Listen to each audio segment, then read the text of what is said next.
This is the Hidden Killers podcast with Tony Brueski. Featuring author, psychologist, and daily contributor, Shavaun Scott. The trial is ongoing right now for Hannah Gutierrez Reed. She was the armorer and one of the people in charge of props on the set of the movie Rust. Ultimately, she is one of the people who are being charged, who are being looked at to be held accountable for the death of Helena Hutchins, one of the cinematographers on that movie.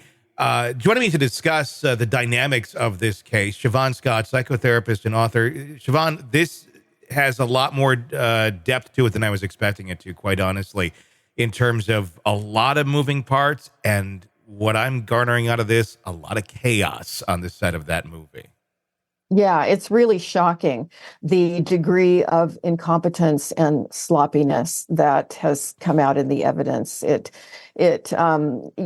testimony yesterday from the very experienced expert as an armorer about going over the footage that they've recorded already for the film, the previous footage, and to see the armorer, Hannah, holding a shotgun at her own pointed upward at her own face, the muzzle, and the way that all the various members of the crew were handling the guns, and she was not intervening. And it sounds like there's a very clear kind of obsessive protocol for safety among armorers who are competent, and it just was not happening here. How do you think all of this slipped through the way it did? Because, I mean, there was a lot of people on this set. I mean, a lot of people who were experienced. There was certainly a handful that really were not.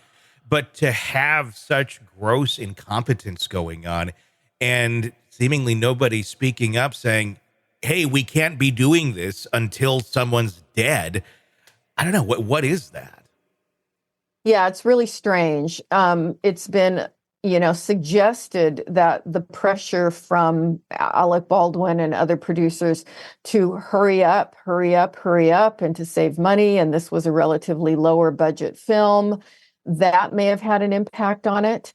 But yeah, safety first. And you really have to wonder, did other people see things and feel that they just didn't have the power to do anything about it? Did other people speak up, that we haven't heard from yet? Maybe we will hear from them and they were ignored. Yeah. But it's truly shocking. And then again, there was, evidence that cocaine use was going on. Yeah. So to what extent were people hiding all sorts of things?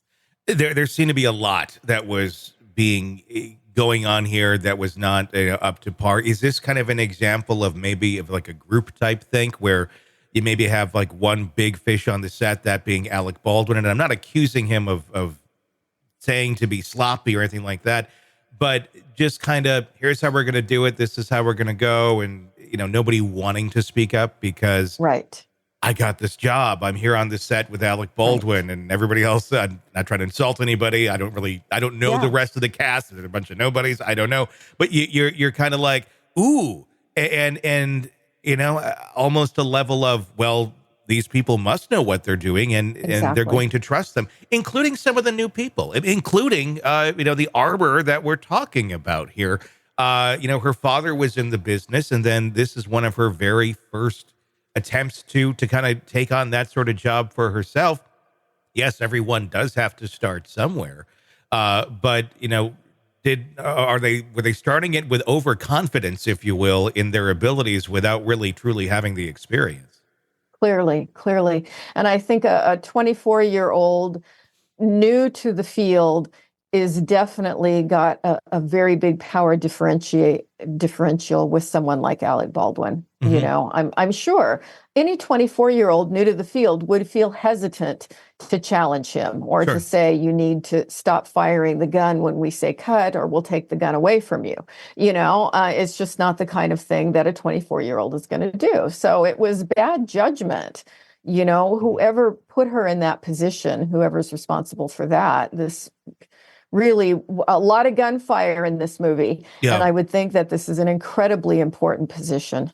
Ultimately, what is the best outcome for something like this? A lot of people seem to have their hands in this, and there's a lot of people that played a role in allowing this to get to where it did, essentially. I think it goes beyond just Hannah Gutierrez Reed.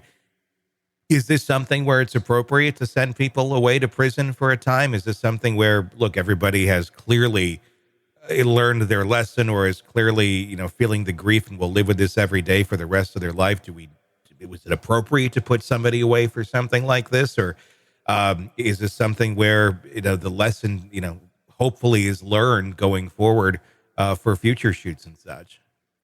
Well, there's so much evidence about Hannah Gutierrez Reed. My guess is there will be a guilty verdict for her. And does she need 10 years? Does she need 20 years? I would think not, because clearly this was accidental. But some jail time, I think, for her. I'm not really clear on, all the evidence against Alec Baldwin at this point. We haven't heard all that yet. Sure. That will be interesting. For people on the periphery, probably not. There's probably, again, we go into that. Should somebody have done something ethically? Yes. But is it going to go to the degree of they've violated a law and have responsibility? Probably not for the rest. Want to listen ad-free? Want advanced access to all of our interviews before anyone else?